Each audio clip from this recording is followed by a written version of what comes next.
Very quiet, but I think it'll get noisy soon. Yes, we're just going to wait a few minutes for folks to join. Sure.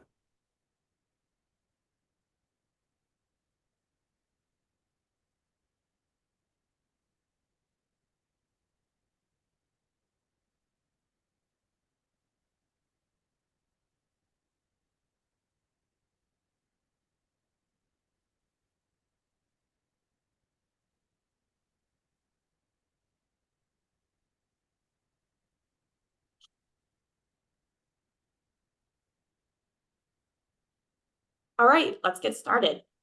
Hello, and thank you for joining us today for this RAIN Alliance webinar, Bridging the Gap, Connecting Corporate Sustainability with RAIN RFID.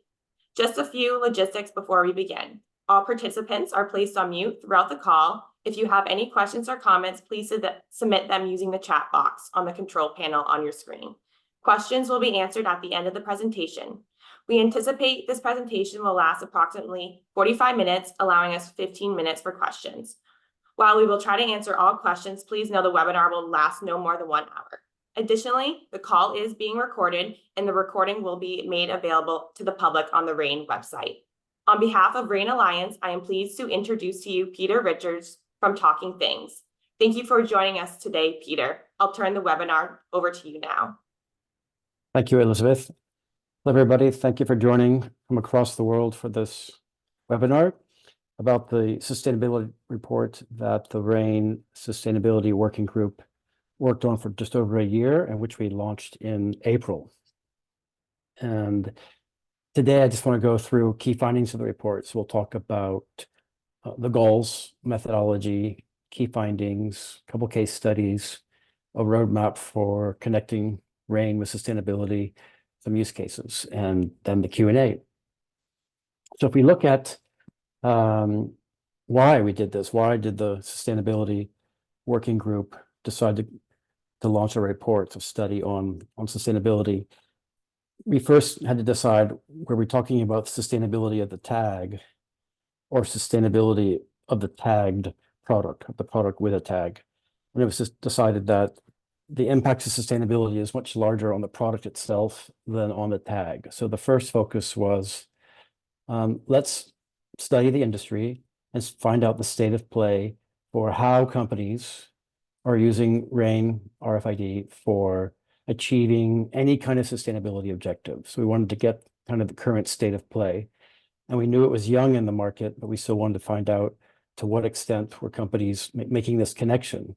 And when you look at that connection, we also wanted to investigate, well, how are decisions being made? How is RAIN and sustainability being connected? And as RAIN tends to be one department and sustainability tends to be in another department, and how integrated are these two teams?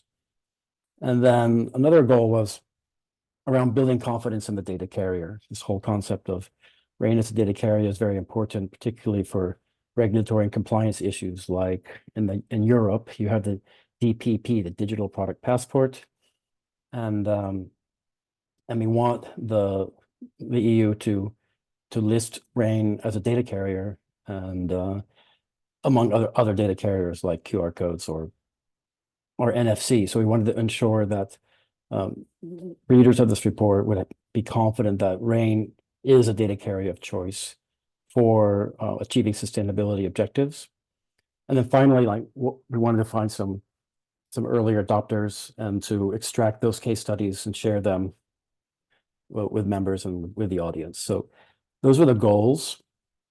And the scope, we decided, all right, let's figure out what we want to do exactly. So there's industry literature available. So we did a desk research on case studies and methodologies that have been deployed.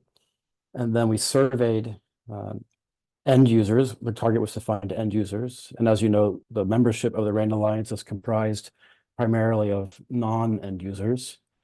So it's important to find a list of end users who are using RAIN technology today. And then we had 3 one-hour interviews with companies to go into a deep dive of exactly how they are using RAIN for sustainability. And if you look at the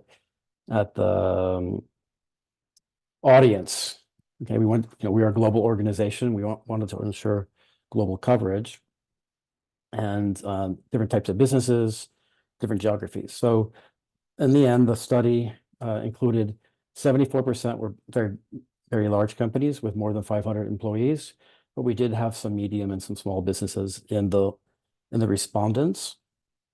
And we wanted the respondents to come from different industries, not only from apparel, which is the largest user of RAIN technology. So apparel companies represented 31% of the respondents. But we did have companies from healthcare, automotive, manufacturing, and then food, logistics, and beauty. So we felt pretty good about the sizes of the company, primarily large companies. That's because we wanted to ensure that we were speaking to companies that deployed RAIN for 3 or more years in general. And then we wanted to look at geographic coverage. So if you look here on the right in these bars, about 70% of the respondents came from the United States, Europe, and Latin America.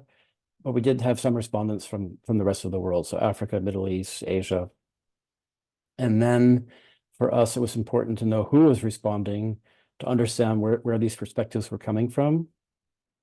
And so you see the largest departments that responded are those that are most familiar with RAIN, and that's supply chain, IT, and innovation. But we did try to get some sustainability departments to reply, and then other departments who responded to the survey, to the questionnaire. And finally, the bar on the right, you'll see the length of use of RAIN. So the respondents, almost half have been using RAIN for over 5 years. And then you can see 21% for 3 to 5 and 26, 1 to 3. So different stages of RAIN adoption. So that was our coverage profile.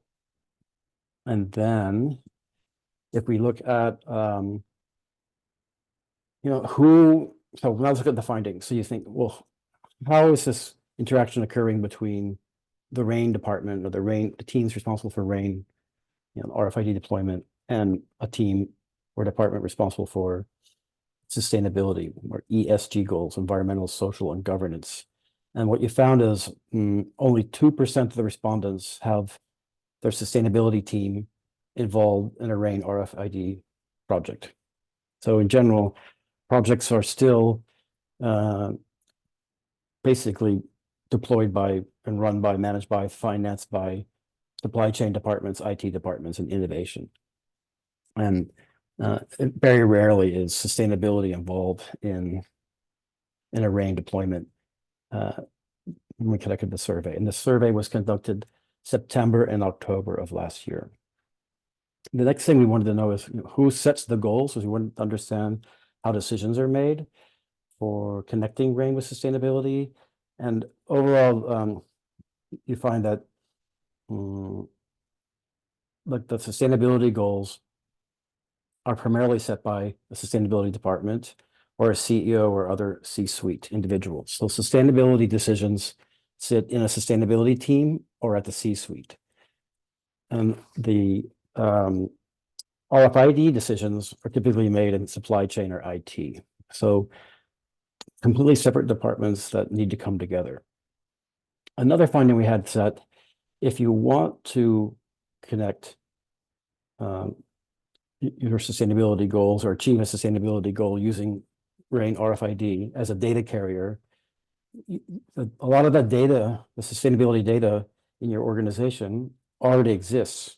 It's just that it's not held in the EPC or in the chip. So what you find is that if you wanted to take a first step and use RAIN to achieve a sustainability objective, you could take existing sustainability data that you might have that's in a different department that's being tracked by the sustainability department and start to store that data using RFID as the data carrier.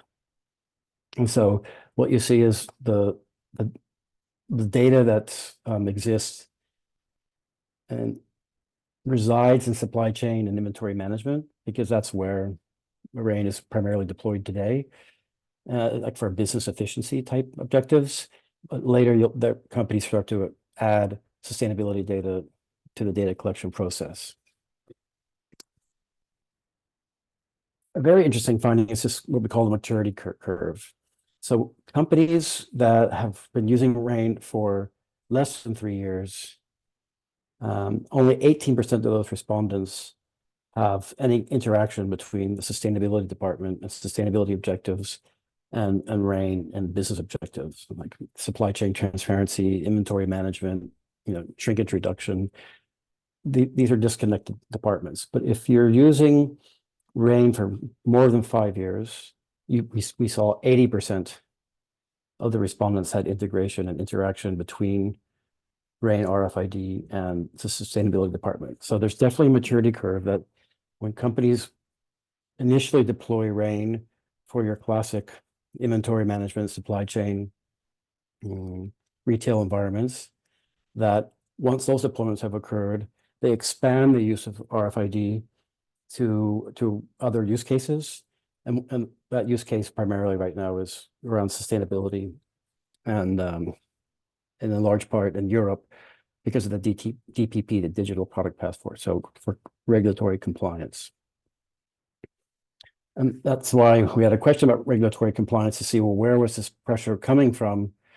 We found that the number one area was traceability. So supply chain traceability is putting the pressure on the organizations to expand the use of RAIN and to collect sustainability data for traceability transparency. And then after that, the second most common area was around circularity. So this idea that the product, we should look at the product after the point of sale, so after purchase, and have information about that product for renting, for repair, recycling, and at the end of life. So the idea that the tag, that the data carrier needs to carry data until end of life. So it's not, you don't cut the tag off when you purchase a product, it remains with the product, because it will have product information valuable post the purchase.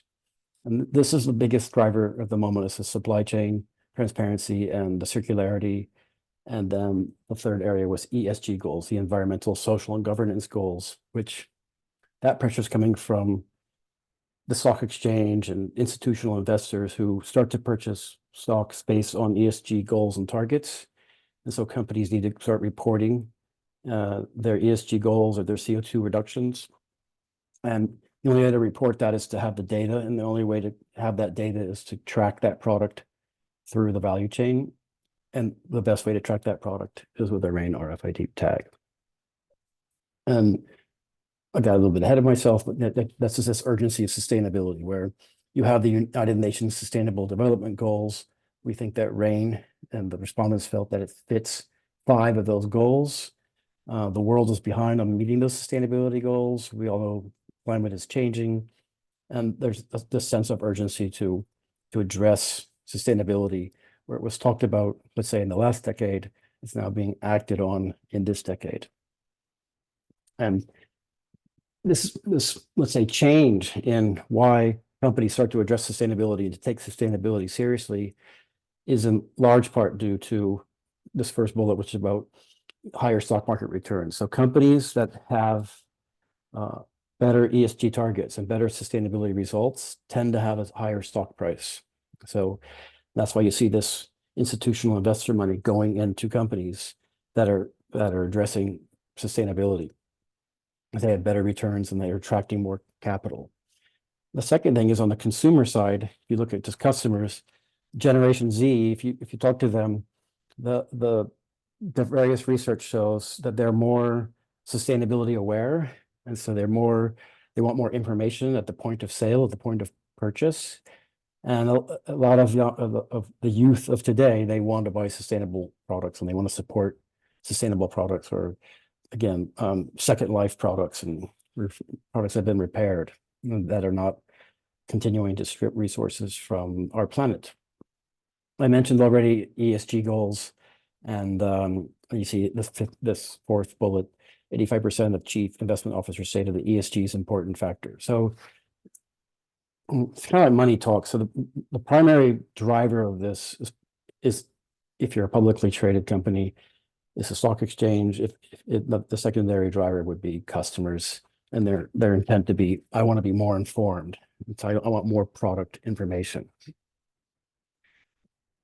So on the case study side, after we conducted the survey and we had all the responses, one of the survey questions was, would you be interested in sharing what you're doing and connect RAIN with sustainability? And 3 companies said yes. So let's talk about those 3 companies. That's Decathlon, Michelin, and IFCO. And all of them, I would say, are early adopters at this connection between RAIN and achieving sustainability goals. They are all open to be contacted, and they are also like a guiding light for what you could do yourselves as you take those early steps forward. So if you look at Decathlon has been deploying RFID for a long time, right? They started in 2008, and then from 2012 to 14, they rolled out RFID to all their stores. And if you look at the initial driver, it's your classic RFID drivers, like for deploying RFID. They wanted inventory transparency, they wanted to improve supply chain efficiency, and at the retail level, they wanted shrinkage reduction. And so by 2014, they had rolled out to all stores. Then by 2019, they had 100% tagging of all products. So they had RFID on all the stores within this, let's say, 10-year period. And then in 2020, they decided to integrate RAIN into the sustainability department. So what they did was they moved the RFID team within the sustainability team. So they put sustainability above RFID, so supply chain management and the inventory. That department moved on to sustainability. They have a new CEO. That CEO is very concerned about carbon emissions and the cost of carbon. And so they have a new strategy around from 2020 to 2026 strategy to identify a shift to new circular business models, because they want to reduce their carbon footprint, and they have a zero waste policy by 2026. So how to do that? They felt the only way to do that was to utilize infrastructure that had already been deployed globally and across all their stores, which was RFID. And this is before the digital product passport legislation became enacted by the European Union. So this is an extreme early adopter where they decided, okay, how can we make money in the future? This is not only about compliance, and we need to be more eco. We have sustainability targets. This is about money as well. And what we could do is, the more information we have about the status of our products, the better, and we can monetize that information. So right now, Decathlon is on a path to look at new business models around renting goods rather than purchasing them, so then they get reused, right? Or subscriptions. You've got a subscription products, and then when a product comes to be repaired, they want to have a repair system, and then they could sell products as second life products. And finally, products would get recycled. And if you have RAIN information in that product at the recycling, it enables better sorting, and then materials in that product which have higher value can be sorted more easily, and that revenue can be secured faster. So the Decathlon views RAIN as the data carrier to achieve these new business models around the circular economy. By 2026, they hope to have reduced their CO2 emissions significantly, because they'll be reusing products, repairing products, renting them, and ultimately recycling them. If we look at Michelin, it's a similar thing. They started about traceability. So Michelin was keen for electronic, tire identification, and they needed to have standardization to do this across the industry. So in this case, you could say that it was a collective of competitors who came together, put their competitive traits aside, and decided, okay, how can we have an industry-wide standard that allows us to take sustainability seriously, but also to, again, like decathlon, either save money and or generate money from treating the product, all the way till its afterlife. So issues around retreading, recycling, and repair. So what they did was they came up with a new industry standard. Many of you are probably involved in that in the tires working group, and that standard has been deployed, and tires now have tags that are embedded, and that tire is now tracked and traced to end of life. So from manufacturing to end of life. And the only way that they could achieve all these goals as an industry was to have the standard and to have a durable tag, a tag that could last, again, after sale to the end of the life of the product. Another example was around shared resources. So the idea of reusable plastic crates. In this case, IFCO supports the fresh produce industry, fresh food, for grocery, and they have around, I don't know, 400 million or so reusable plastic crates. And rather than every grocer or every customer producing and managing their own packaging, these food crates for delivery, they created this shared resources, and they had to track about, I don't know, 4 billion instances a year of that crate being used. So when IFCO started this business, when they first deployed RFID, it was all about knowing like what's the location of the crate, right? Because if you have 400 million crates, and these crates are being recycled and being used again and again, you need to know how to optimize that so you're using less crates and the crate lasts longer. So from their perspective, RFID was about inventory management, your classic way to start, and location management of the crates.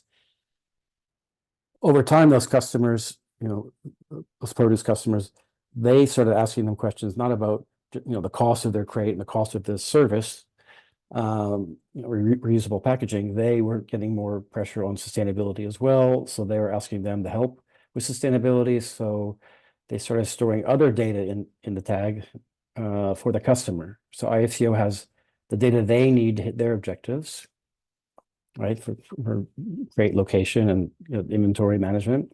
But they can also store now, and they are storing the status of the food. So what food is in that crate? How old is that food? And the whole idea here is that the customer gets more value from IFCO than just the crate. They get now the status of that food, the age of that food, location of that food, and you have much less food waste. And so the RFID is reducing the environmental impact of a food supply chain and of just pure food wastage, and allowing reusable, sustainable packaging. If we look at, let's say, what do these companies do? How do they start to migrate from using RFID for let's say, making their companies more efficient, from inventory management, supply chain, to this maturity curve? They start to use the tag as a data carrier for sustainability.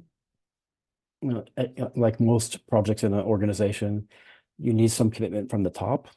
So it tends to be a top-down driven initiative, and where there's some kind of strategy that's focused on the customer and their ability to meet the customer sustainability needs. And so you say, all right, well, what data should I start carrying in the tag around sustainability? And what a lot of the companies are doing is they're not going out having to collect data from different departments from scratch. What they do is they look at what data do we already have in those departments, but we're not storing in the tag. And let's start, we see here point 3, reframe existing data for sustainability. Well, if I'm improving my stock control, so I have less trucks, let's say, delivering goods to a store, then I'm lowering carbon emissions from transport. Well, why don't I store that in the tag and start allowing that product to know how many deliveries there were and what the carbon emissions were? So this existing data is a big first step before going out and collecting new data. And then 4, learn from successful models, and 5, seek education and expert support. This is coming from peers in the industry. So, for example, Decathlon is helping companies begin this journey for linking sustainability and RFID, and they're willing to help companies. I think they charge for it, but they are actively, proactively helping companies with this transformation. And the alliance itself, so the Sustainability Working Group, this importance of connecting sustainability with RFID is becoming paramount, and the European Union is going to pass DPP legislation over time. So this digital product passport, it's starting with batteries and with apparel, but over the next 5-7 years, it will roll out to different industries, and other industries will have to have sustainability data, available for the consumer and available for the recycler, or for the second life or repair. And this other industries after that would be like furniture, construction materials, chemicals. So this is not going away. And so the work group now, Sustainability Working Group, we have a work stream around DPP that anyone here could join, and I suggest you join if you want to learn more about this European regulation and what it means. And so the digital product passport work stream is managed by Femke from Avery. And the other thing is that because this survey found this disconnect where, the sustainability team and the RFID teams aren't talking, they don't realize that they have a solution that could support each other in their goals. The next thing that needs to happen, if you're not doing so today, would be to start to foster and improve collaboration between the sustainability or the departments responsible for sustainability and the departments responsible for RFID. So whether that's logistics or supply chain management. Like anything, you start small, you do pilot implementation and then roll out. Like in the case of Michelin, they did an industry-wide partnership to have a standard for the industry for how data would be collected and shared in order to identify a tire and the state of the tire.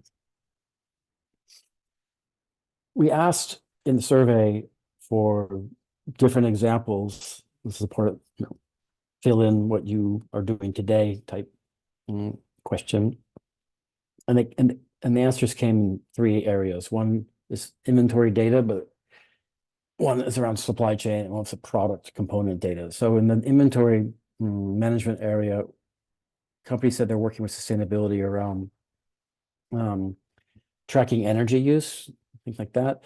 The use of inventory for forecasting overproduction and having more optimal stock and less stock hold, like an optimization of that stock.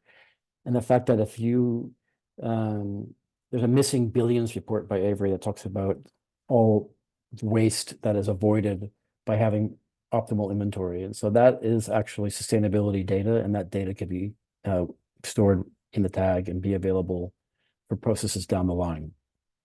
And like with Decathlon, you could launch new business models as a company around renting, repairing, and reusing. In the supply chain, you have this LCA methodology, life cycle assessment of a product, to determine its footprint. And some companies are starting to take data out of that tag at a certain point in the supply chain to be able to determine the LPA of the product. And what you see with the DPP, the digital product passport, is one of the requirements is that the consumer be able to basically scan the product and understand, like, what are the components and what's the sustainability data of that product. And so they haven't determined yet what the final data carrier will be. It'll be more than one. There's each one of them has their own unique benefits. So while QR codes are definitely going to be listed, and they're still talking about NFC and or RFID. So our goal in the Sustainability Work Group is to ensure that RAIN is included in this customer transparency stage, in part because in the future, mobile phones will not only have an NFC reader, they could have a UHF reader. And if not, you could have a hybrid model where certain parts of the supply chain and then the circular economy, so the afterlife or post-purchase sale of that product can be monitored and information can be stored by QR code and RAIN. So a hybrid model where depending on where you need information, you would go to one data carrier versus another. So in conclusion, what we learned is it's early days, which might not be big news for many people in this call, but it's a massive opportunity. And the sustainability demands of the stock exchange, of governments for compliance, of shareholders, of consumers is not going away. It's just getting larger. And the fact that we've seen companies deploy RAIN to achieve a sustainability objective successfully, it's just a question of time when a company is going to start adopting it and merging these two departments and using RAIN as a data carrier for not only supply chain inventory management, but this post-purchase processes around renting, recycling, repair. And so it's just a question of time, and it's going to grow the industry massively because of the pressures. So we think that there's a big business case, and it's a new way to have a dialogue with your customer about RAIN. It should increase the sales of RAIN and contribute to a large number of corporate objectives. The work group, a little bit about the work group. So sustainability work group has the members here listed on the right. So if we have monthly calls, now they're bi-monthly. When we were working on this report, we had a call every 3 weeks, and everyone in the work group contributed from determining what questions to ask to working on the report, writing to the report design. So this is a true collective initiative by everyone. The work group was led by Biontag, so Barbara Dunnan and myself. We couldn't have done it without everybody's help and the endorsement of RAIN's board, who allowed this report to come out, which is a seminal report and probably will get repeated down, I don't know, at some cycle, let's say every 2 years, to catch the state of play as the industry evolves and deploying RAIN and connecting it to sustainability. So with that, I say thank you. I can go to questions. I'm going to the Q&A now. Sure. The presentation would be available in PDF. I don't have a problem if people want to ask questions orally, or they can type them, but you can, feel free to open up the mics for people to ask questions or type questions.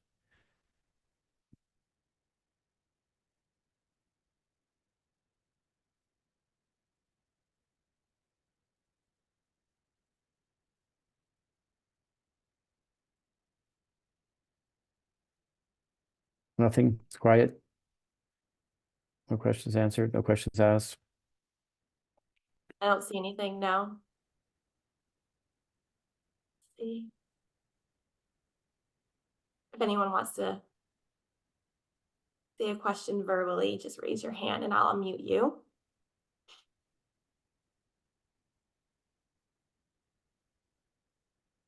I'm probably not allowed to ask a question, I assume we have dialogue, but if anyone attending this webinar, does anyone have a client or a customer or a project connecting RAIN to sustainability?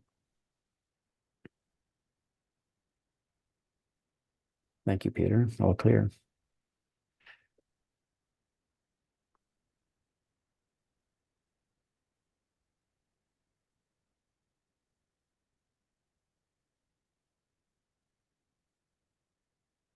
Everyone here, I'd like to thank you for your time. I appreciate your time.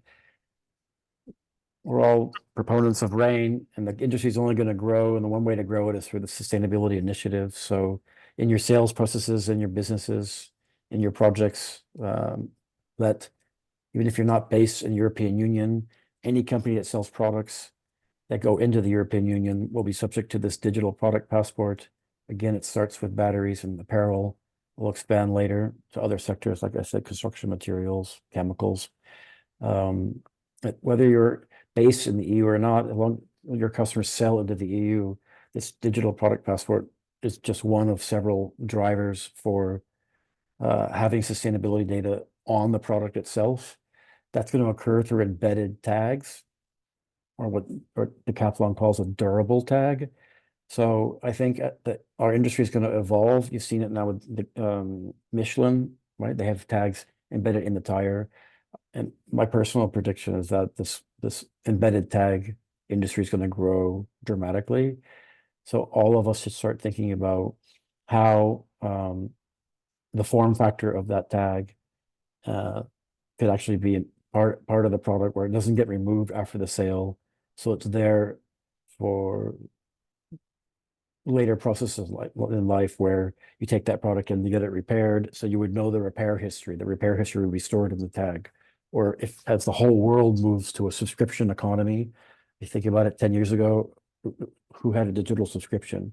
Now we have this digital subscriptions to almost everything. So if you're going to use a product over and over again, you're going to you just track those subscriptions. So the idea that and afterlife and sorting and recycling. So the only way you can have these business models, like the Decathlon has said, is through the tag, is through the ability to identify that product and have information about that product. Like, I don't know how many times it was rented, how many times it was repaired, what pieces were broken, what materials is that product comprised of, CO2 data on that on the product and materials. So I personally, this is my personal opinion, is that the tags are going to go away from being put on, if you're looking at the apparel industry, on a hang tag. If you take your sweater home and you cut the tag off and it goes in the trash, and the tag will be inside the product. Otherwise, RAIN can't support a circular economy, the product from production all the way to end of life. So the idea of a durable tag is going to become massive, and we have to support that and help our clients transition to that. It's just like single-use packaging. I don't know where you are in the world, but here in Europe, single-use packaging is slowly being removed completely. So another example is that like football stadiums, sports stadiums, they have the plastic cups that you would buy a beer or a Coke in, and you would throw it in the trash. And there's just incredible amounts of waste. Well, now in Europe, that's illegal, and you have to use a reusable plastic cup. And that reusable plastic cup, it costs money. So there are companies now embedding RFID tags in the cup, in the bottom of the cup, so that when you purchase a drink in a sports arena or football stadium, you can you charge a deposit, but the deposit goes to me. So I purchase a cup, it's the cup of Peter Richards. And $2 is owed to Peter Richards. So if I leave that football stadium and I return the cup into some kind of returning device, a machine where I can return the empty cup on my way out of the stadium, I get that €2 back. And the only way that they know from 80,000 cups in a football stadium which cup has which deposit to come back to me is through RFID. A side benefit of that is that certain football teams in certain countries in Europe have very wild fans, and when the referee makes a bad call that they don't accept, certain fans throw cups on the field, onto the football pitch. So by having cups that are tagged with your name on it, you would know who threw their cup onto the pitch. And then those fans could be addressed in some shape or form. So again, that's a byproduct of that. Another example is I know of a bakery that bakes 200 million loaves of bread a year in the Nordic region, and they care about the freshness of the bread, and they would like to know real-time age of that bread on the shelf, on a retail shelf. And they're looking at, for their sustainability targets, a kind of freshness score, where they have bread that can last 3 days. So they want to know how much bread on a shelf is from day 1, day 2, or day 3. And the only way to do that is to have real-time inventory of that product on the shelf.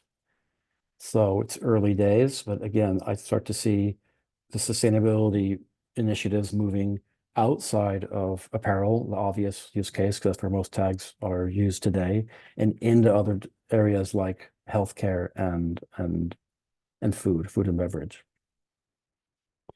All right, we're at 41 minutes. I probably could tell more stories forever, but I'm going to say thank you to everybody, and the slides will be available in PDF form for sharing with everyone who attended.